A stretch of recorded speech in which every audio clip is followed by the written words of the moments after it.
Garden friends, winter is coming, and you know what that means. That means that your garden space is gonna go from green and lush to brown and blah.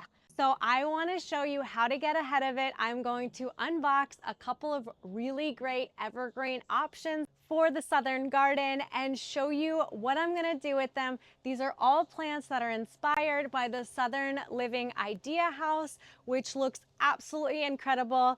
Not sure my landscape will look that good, but I'm gonna try. Let me go show you what I got.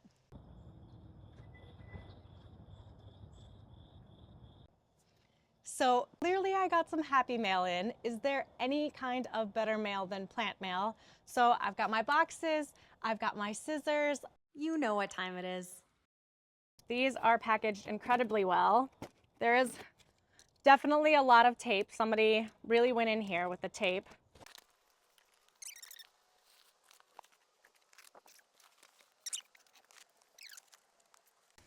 I hope that one day I get good at opening these types of boxes. You would think with all the practice that I've had, I'd be good at it, but not so much.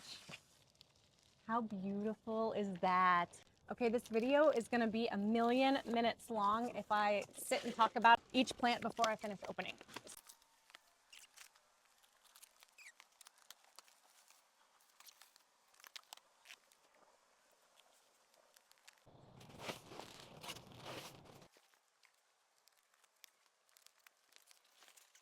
So everything is unboxed and I just want to quickly talk about it and then I'll show you where it's going. So all of the plants that you see here are featured in the Southern Living Dream House. They are planted in the landscape and in containers and for very good reason.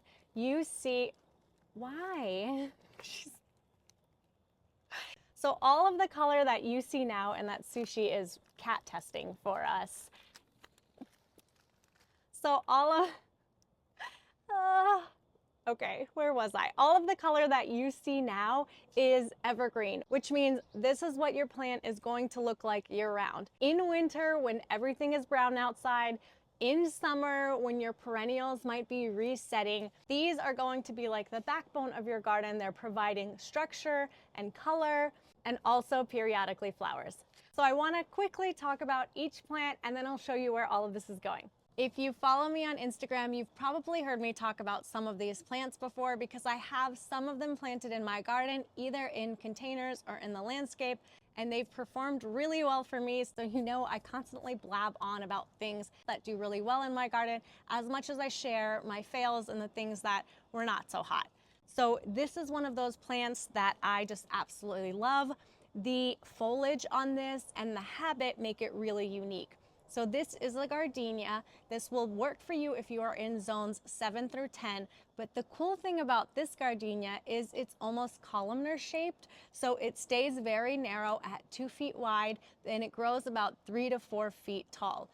Not only is the habit of this really unique, but the foliage is absolutely beautiful. It has fatter, really glossy leaves, and they are almost stacked up on each other, which just makes the plant look so lush and full. Even though this gardenia has a very unique habit and leaf shape, the gardenia bloom still smells like a gardenia bloom, which if you've ever been near a gardenia in bloom, you know what I'm talking about. One of these had a bloom on it, so let me go find it and show you real quick. So the bloom on this gardenia is very much a daisy-like singular bloom. It is very beautiful. I feel like it really fits the shrub. The scent is so good. It's one of my favorite scents. So I'm excited to be adding more of these into the landscape. Okay, and the last thing I want to say about this is that this is a great one to use as an evergreen accent in your container. By adding an evergreen to your container, you save so much money on annuals. I have them in every single one of my containers because I absolutely hate buying annuals. I mean, I love seeing annuals.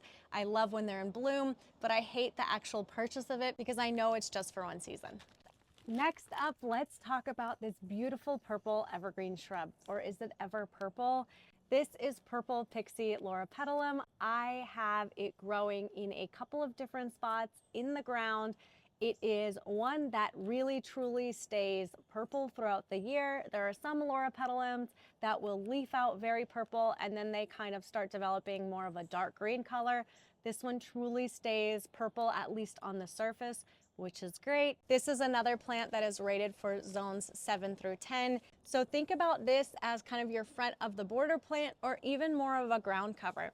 This one will grow about 2 feet tall and will spread about 4 to 5 feet wide. So it's an excellent plant that gives you this year-round purple color in the landscape, or you can put it into your container. If you think about a container like Thriller, Spiller, Filler, this would be your spiller. If you plant it towards the side, it would just drape down and grow beautifully. You could use your gardenia as the Thriller, your loropetalum as the spiller, and the plant that I'm going to talk about next as the filler. How beautiful is that combination? And that will be what your container looks like year-round. No more spending money on annuals. Okay, so Northern Garden friends, if you're still watching, this is something that you can plant in your gardens. I'm sorry, this has been a very Southern garden focused plant haul, but this beautiful Carex is one that you can add. This is Carex Everest Evercolor. It has this beautiful bicolor variegation and it stays nice and low to the ground. I love this Carex for the color and the size. This Carex stays 18 inches tall and 18 inches wide, and it is one that you want to plant in part shade to shade. I say this all the time, but anything that has a nice burst of white or yellow is really stunning in a shade garden because it just reflects whatever light is there and really draws your eyes to it. So gardeners in zones 5 through 9, this is a really great grass to add into your shady spots in the garden. Can you believe it? There is only one more plant to talk about. And it is so, so beautiful and soft and fun. This is Dragon Prince Cryptomeria. I love conifers, especially ones that do well in the south. There are a lot of conifers that aren't the biggest fan of our heat and humidity, and this is one that is supposed to do well here. It is rated for zones 6 through 9 and only gets about 3 feet tall and 4 feet wide. Now, I don't know if I fully trust the mature size. Sometimes I find, especially with conifers, they tend to outgrow whatever is on their label. So I'm not saying I've been burned before and now I have trust issues, but you know, give it more space than less space. And the really nice thing about Dragon Prince Cryptomeria, according to the label, because I don't have experience growing it, is that it's drought tolerant and heat tolerant. And those are definitely characteristics that are good to look for in conifers if you're growing them here in the south. Also, because it's drought tolerant, this could be a great specimen to add to a container. This would just be in a container all on its own as it has a very nice rounded form. But could you imagine this limey green, beautiful foliage in maybe like a dark blue container? I think that would just be absolutely lovely and something that you wouldn't have to change out seasonally. And I really like low maintenance containers, so that might be the plan for this guy. So this Cryptomeria is one that I personally have not grown, so I can't tell you too much from experience. I can read to you what's on the tag, but honestly, I know you're smart enough to read on the tag itself. I will be sure to include an update on this shrub next year in one of my monthly garden tours or walks and update you on how this is growing. But this is the only shrub that I can't really share more details from experience about because it's brand new to me. But these plants right here are not new to me. I have grown in my garden before in other spots I have loved. They've been very low maintenance and do what they're supposed to do and stay the size on the tag, which is very important to me as I try to create and plan out low maintenance garden spaces. So if you're looking for a trusted recommendation, these guys did well in Atlanta, and the Dragon Prince Cryptomeria is one that I'll update you on as soon as I have more experience with. Speaking of designing low maintenance garden spaces, let me show you where everything's going. So this strip of grass behind me is one that I really need to remove. I've talked about it in another video that I'll link right here. It was a design mistake that I made. You really shouldn't be leaving oddly shaped strips of grasses in your landscape because it makes it very, very difficult to mow, and you will hate yourself every week when you go to mow the lawn. So what I do when I'm trying to design a new landscape and I don't have the plants in front of me is I use these containers to try to visualize and count up how many plants I need. So I know all of us save these, and this is one way that I reuse them, is to help me in planning out new areas. I place them upside down and I can count up how many plants that I need for this space. I can measure the distance between each one so I make sure that I'm not overbuying and wasting money. So I wanted to share that tip in case you're someone that struggles with trying to figure out how many plants you need. This is how I do it. Now let me go bring over the plants and I'll show you where everything is going.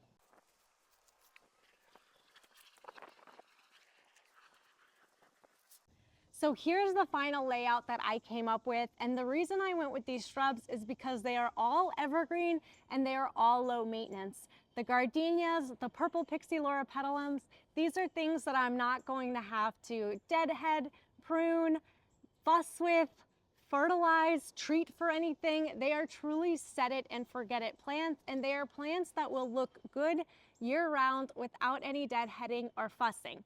Now, am I going to pop in a couple of plants that are going to provide some additional seasonal color and fun that will need to be deadheaded?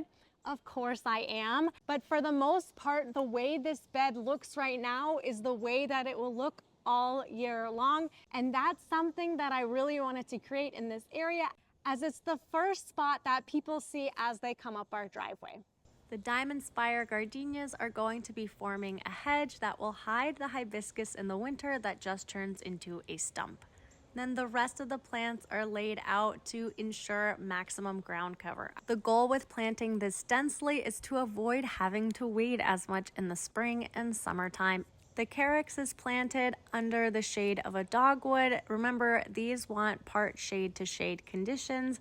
And then where it's sunnier, I went ahead and got this firewitch dianthus, and that will suppress the weeds in the sunnier spots. Dianthus is a great thing to plant near a driveway. The soil near a driveway tends to be rockier, and dianthus really appreciates that rocky type of soil. The final purple pixie loropetalum is going to be planted next to this caryopteris, which will help bring the bed together and make it look cohesive. So I don't want to make this too long. The purpose of this video was to give you some ideas of evergreen plants that you can be adding right now. So during the winter time, you can be a little bit happier looking outside, still seeing some green, maybe even purple, or some gorgeous grasses in a shady spot.